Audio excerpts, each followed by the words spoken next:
चूड़ी बेचने वाली चिड़िया। तीज का त्योहार बस आने ही वाला था। टुनकपुर की सभी मादा पक्षी जोर शोर से तीज की तैयारियों में जुटी हुई थी। इसी जंगल में एक टूनी नाम की चिड़िया रहा करती थी, जो घर घर जाकर चूड़ी बेचा करती थी। टूनी चिड़िया ने सोचा, अरे 2 दिन बाद तो तीज का त्योहार है, मैंने तो अभी तक अपने लिए कोई सामान भी नहीं खरीदा है। आज बाजार जाकर अपने लिए कुछ श्रृंगार का सामान ले आती हूँ। ऐसा सोचकर वो कालू कौवा की एक बड़ी सी दुकान में अपने लिए सामान लेने चली जाती है। वहाँ पर सुंदर सुंदर चूड़ियाँ देखकर वो उनका दाम पूछने लगती है। टूनी चिड़िया खुश होकर कहती है, अरे वाह कालू जी, आपके पास तो बहुत सुंदर सुंदर सामान है। ये कड़े कितने के हैं? 50 रुपए के 2। अरे कालू भाई साहब, मेरा भी चूड़ियों का ही काम है, आप तो दोगुने से भी ज्यादा रुपए ले रहे हैं। ये तो सरासर लूट है।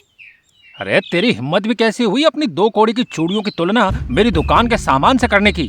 अरे कहाँ तेरा ठेले पर बिकने वाला सस्ता सामान और कहाँ मेरी एयर कंडीशन शॉप में रखी हुई महंगी चूड़ियाँ। लेना है तो ले, नहीं तो जा यहाँ से। आप कैसी बातें कर रहे हैं भैया? मैं कोई तुलना नहीं कर रही। आप मुझसे इस तरह से क्यों बातें कर रहे हैं? अरे तो और कैसे बातें करूं? ठेले पर चूड़ी बेचने वाली अब मुझे दुकानदारी सिखाएगी क्या? अगर तुझे ज्यादा ही पता है ना चूड़ियों के दामों का, तो जाकर तू भी दुकान खोल ले। मैं भी देखता हूँ कौन तुझ भिखारन के पास सस्ती चूड़ियाँ लेने आता है। कालू कौवा के व्यवहार से टूनी को बहुत दुख पहुंचता है और वो उदास मन से अपने घर आ जाती है। अगले दिन टूनी चिड़िया अपना ठेला लेकर काम पर निकल जाती है। चूड़ी ले लो, सुंदर रंग बिरंगी चूड़ियाँ ले लो। टूनी चिड़िया अपना चूड़ियों का ठेला लेकर जा ही रही होती है कि उसकी नजर चूड़ी और श्रृंगार के सामान से सजे हुए बाजार पर पड़ती है। क्यों ना मैं भी तीज के मौके पर जंगल में अपनी चूड़ियों की दुकान लगा लूं? क्या पता त्योहार के मौके पर मेरी किस्मत ही बदल जाए। ऐसा सोचकर टूनी चिड़िया बाजार में ही अपनी भी चूड़ियों की कच्ची दुकान लगा लेती है। ये कालू कौवा तो इतने ऊंचे दामों पर सामान बेच रहा है, क्यों ना मैं अपनी चूड़ियों पर आकर्षक छूट रख दूं? ऐसा करने से मेरी कच्ची दुकान में भी ग्राहक खींचे चले आएंगे। और जैसी चूड़ियाँ वो कालू अपनी दुकान में बेचता है, मैं तो उससे भी बेहतर चूड़ियाँ बना सकती हूँ। टूनी चिड़िया की दुकान पर लगा हुआ सस्ती चूड़ियाँ का बोर्ड देखकर वहाँ पर पक्षियों की भीड़ लगने लगती है। अरे टूनी बहन, आपकी चूड़ियाँ तो वाकई बहुत सुंदर है और इनका दाम तो इतना कम है कि मैं तो आज 4-5 चूड़ियों के सेट बनवा कर ले जाऊंगी। अरे वो कालू कौवा तो बहुत महंगे दामों में सामान बेच रहा है। आप चूड़ियों के अलावा बाकी का सामान भी ले आती तो हमें उस घमंडी कौवे से कुछ भी नहीं खरीदना पड़ता। तभी रानू मोरनी ने कहा, बिल्कुल सही कह रही हो टिंकी। अरे दुकान में एसी क्या लगा लिया है, हर चीज का दाम दोगुना कर दिया है उसने। जरा भी कुछ बोलो तो उल्टा लड़ने को आता है। टूनी जी, सच में आप तो कितना मीठा बोलती हो और आपकी चूड़ियाँ भी कितनी सुंदर और सस्ती है। हम तो अब से आप ही से चूड़ियाँ खरीदा करेंगे। टूनी के अच्छे व्यवहार और कम दामों से आकर्षित होकर पक्षी उसकी दुकान में चूड़ी लेने के लिए आने लगते हैं। 2 दिन के अंदर ही टूनी की सारी चूड़ियाँ बिक जाती है। उधर कालू कौवा पूरा दिन दुकान पर खाली बैठा ग्राहकों का इंतजार करता रह जाता है। उसी शाम टूनी चिड़िया अपनी दुकान बंद करके घर लौट रही होती है कि तभी कालू कौवा वहाँ पर आ जाता है। अरे ओ दुष्ट चिड़िया, तुझे पहले भी समझाया था कि तेरी इस बाजार में दाल नहीं गलने वाली, लेकिन तू नहीं मानी और तूने अपना ये फटीचर ठेला यहाँ आकर लगा लिया। अब अगर कल तू यहाँ दिखाई पड़ी तो तुझे तेरी चूड़ियों के साथ उठाकर यहाँ से बाहर फेंकवा दूंगा। देखो कालू भैया, मैंने किसी भी पक्षी को आपकी दुकान पर जाने से नहीं रोका है। आप खुद ही अपना सामान इतने ऊंचे दामों पर बेच रहे हैं कि कोई भी पक्षी आपकी दुकान में नहीं जाना चाहता है।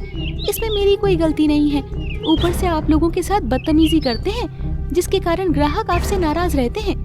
सिर्फ एसी लगाने से ग्राहक आपकी दुकान में नहीं आएंगे। अरे 2 दिन तेरी चूड़ियाँ क्या बिक गई, तू मेरे सामने जुबान चलाने लगी है। अरे ठेले पर चूड़ी बेचने वाली चिड़िया, लगता है तेरी अकल ठिकाने लगानी ही पड़ेगी। तू ऐसे नहीं मानेगी। इसके बाद कालू कौवा टूनी चिड़िया से बदला लेने के लिए योजना बनाने लगता है। मेरे पास जितनी भी तैयार चूड़ियाँ थी वो सब तो बिक गई हैं।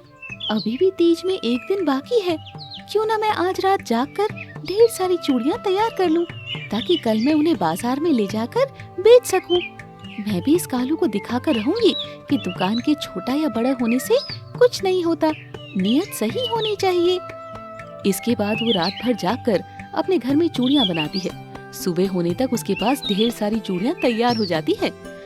अगले दिन सवेरे उठकर टूनी चिड़िया तीज का व्रत रखती है और अपनी चूड़ियाँ लेकर बाजार की ओर निकल जाती है। हाँ, यही सही मौका है। आज इस टूनी को मजा चखाता हूँ। आज तो उसने उपवास रखा होगा और उसकी चूड़ियां तो कल रात को ही बिक गई थी, इसीलिए आज वो अपने घर पर ही होगी। मैं जाकर उसके घर में आग लगा देता हूँ। कालू कौवा खिड़की से कूदकर टूनी के घर के अंदर घुस जाता है और अंदर जाकर पेट्रोल छिड़कने लगता है, लेकिन गलती से पेट्रोल की कुछ बूंदें उसके शरीर पर गिर जाती है। जल्दबाजी में आग लगाते हुए कालू कौवा खुद चूड़ी पकाने की भट्टी के संपर्क में आ जाता है और उसके पंखों में आग लग जाती है। कोई बचाओ, बचाओ, कोई बचाओ मुझे! मैं जल रहा हूँ, कोई बचाओ! कालू की चीखने की आवाज सुनकर पास के पक्षी वहाँ पहुँच जाते हैं और उसकी जान बचा लेते हैं। तभी टूनी भी वहाँ आ जाती है। अरे कालू भैया, आप मेरे घर में कैसे पहुँच गए? अरे मुझे माफ कर दो टूनी, शायद भगवान ने मुझे सजा दी है। अरे मैं तो तुम्हें जलाने आया था, लेकिन मैं खुद उसी आग में झुलस गया। मुझे तकलीफ हुई तो समझ आया कि अब मैं कभी किसी का बुरा नहीं सोचूंगा। मुझे माफ कर दो। कालू कौवा के आंसू देखकर टूनी उसे माफ कर देती है और फिर खुशी खुशी अपनी दुकान में चूड़ी बेचने लगती है। कालू को भी ये शिक्षा मिल जाती है कि किसी का बुरा सोचने से अपना भला नहीं किया जा सकता है। राजा के महल में चोरी। टुनकपुर जंगल में राजा कालू कौवा का राज था। वो बेहद ईमानदार और न्यायप्रिय राजा था। एक बार महाराज कालू पूरे जंगल में ये ऐलान करा देते हैं कि वे बहुत जल्द ही स्वयंवर करेंगे, जिसमें वे अपने लिए पत्नी चुनकर उसे राज्य की महारानी बनाएंगे। पिंकी मोरनी इतराते हुए कहती है, हाय हाय, ये हुई ना बात। आज पहली बार मेरी सुंदरता का फायदा मिलेगा। इस जंगल में पिंकी जितना सुंदर तो कोई पक्षी है ही नहीं। देख लेना, कालू कौवा की रानी तो मैं ही बनूंगी।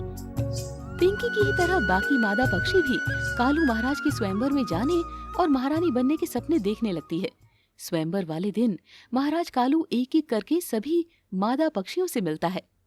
पक्षियों, आज मेरे स्वयंवर वाले दिन मैं कई तरह के मादा पक्षियों से मिला, जिसमें सफेद राजी कबूतरी, पिंकी मोरनी, मीनू कबूतरी, रानू कोयल सभी बेहद सुंदर और समझदार पक्षी लगी। लेकिन जिस पक्षी को सभी परीक्षाओं के बाद मेरी रानी चुना है, वो है मीनू कबूतरी। राजा कालू कौवा की बात सुनकर सभा में उपस्थित सभी पक्षी तालियां बजाकर मीनू कबूतरी का अभिवादन करते हैं और मीनू कबूतरी महारानी मीनू बन जाती है। पिंकी मोरनी गुस्से में कहती है, बड़ी आई महारानी बनने वाली, शक्ल की ना सूरत की, मुझसे तो किसी भी मामले में अच्छी नहीं है। पता नहीं महाराज को इसमें ऐसा क्या दिख गया। लेकिन मेरा नाम भी पिंकी मोरनी है, इतनी आसानी से हार नहीं मानने वाली। महारानी को मिलने वाला कोहिनूर हीरे का मुकुट तो मैं ही लेकर रहूंगी। इसके बाद पिंकी अपनी बहन सुंदरी मोरनी के पास जाती है। सुंदरी बहन, मुझे तेरी मदद की जरूरत है। हाँ हाँ, कहो ना, क्या बात है? तुम तो मेरी बहन हो, मैं जरूर तुम्हारी मदद करूंगी। फिर पिंकी मोरनी अपनी दुष्ट इरादे बहन सुंदरी को बताती है और दोनों बहन मिलकर मुकुट चुराने की योजना बना लेती है।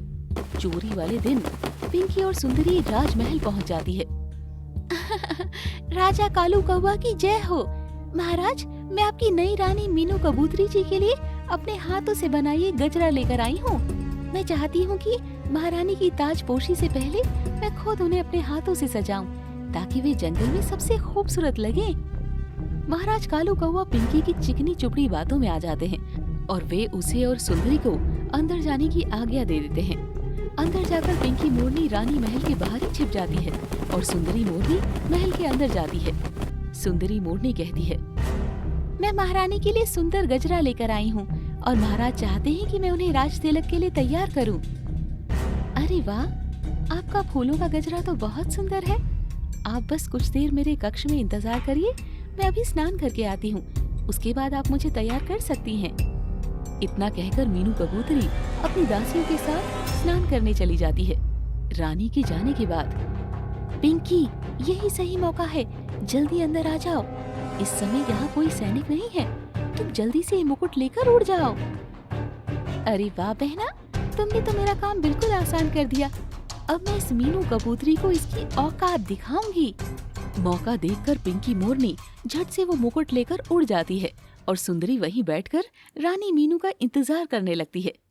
सुंदरी मोरनी हंसते हुए कहती है, आई आई महारानी, बैठिए, मैं आपको बिल्कुल राजकुमारियों की तरह सजा देती हूँ। अरे वाह, आपने तो सचमुच मेरा बहुत ही सुंदर श्रृंगार किया है।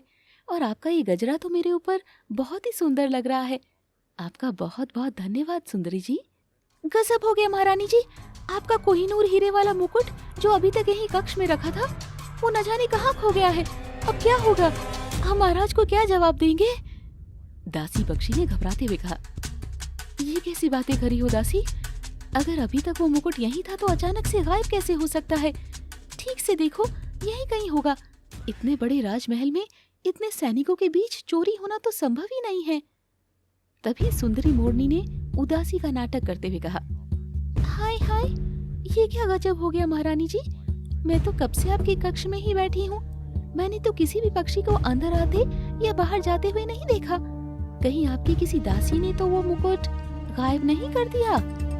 कुछ ही पलों में पूरे राजमहल में ये बात फैल जाती है कि महारानी का मुकुट चोरी हो गया है। महाराज तत्काल एक सभा बुलाते हैं। ये तो बहुत ही गंभीर बात है कि महारानी का मुकुट यूं दिन दहाड़े गायब हो गया है।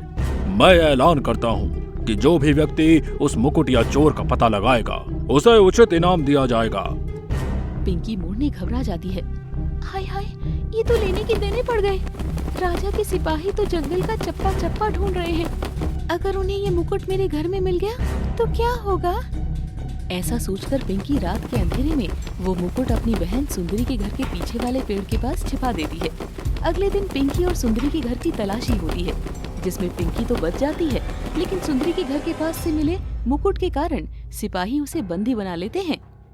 सुंदरी मोरनी रोते हुए कहती है, महाराज, मैंने कोई चोरी नहीं की। मैं तो उस समय महल में रानी जी के साथ ही थी। आप ही बताइए, चोर चोरी करने के बाद भागने की बजाय वहाँ बैठा तो नहीं रहेगा ना? अगर इसने चोरी नहीं की तो इसकी बहन पिंकी को बुलाओ। उस दिन वो भी तो तुम्हारे साथ आई थी ना? नहीं नहीं, ये तो अकेले ही मेरे कक्ष में आई थी, इसके साथ पिंकी नहीं थी। तभी पिंकी मोरनी वहाँ आ जाती है। महाराज, इस सुंदरी ने ही मुझे महारानी के कक्ष में जाने से रोका था। जरूर इसने ही वो मुकुट चोरी किया होगा। नहीं, मुझे नहीं पता था कि तुम बहन कहलाने के लायक नहीं हो। मैंने इतने बड़े अपराध में बिन स्वार्थ के तुम्हारा साथ दिया और तुम उल्टा मुझे ही चोर ठहरा रही हो। अब मैं पूरी सच्चाई आपको बताती हूँ। इस पिंकी को अपनी खूबसूरती पर घमंड था, इसीलिए रानी बनना चाहती थी। लेकिन मीनू जी के चुने जाने पर इसने वो मुकुट चोरी करने की योजना बनाई और मुझे भी इसमें शामिल कर लिया। फिर ये छिपकर रानी की कक्ष से बाहर जाने की प्रतीक्षा करने लगी और मौका पाते ही मुकुट लेकर उड़ गई। आज जब पकड़े जाने का भय हुआ तो सारा इल्जाम मुझ पर लगा रही है। मुझे माफ कर दीजिए महाराज, लेकिन मैं चोर नहीं हूँ। सुंदरी के आंसू देखकर राजा कालू कौवा सारी बात समझ जाते हैं और सुंदरी को रिहा कर देते हैं। रानी का मुकुट चुराने के कारण अब तुम सारा जीवन कैद में रहोगी। घमंड और स्वार्थी स्वभाव ने आज तुम्हें कहीं का नहीं छोड़ा। अरे इसीलिए तो कहते हैं कि सिर्फ अच्छी सूरत नहीं, अच्छी सीरत का होना सबसे ज्यादा जरूरी होता है। इसके बाद पिंकी मोरनी को कैद कर लिया जाता है और मीनू कबूतरी को ताज पहना दिया जाता है।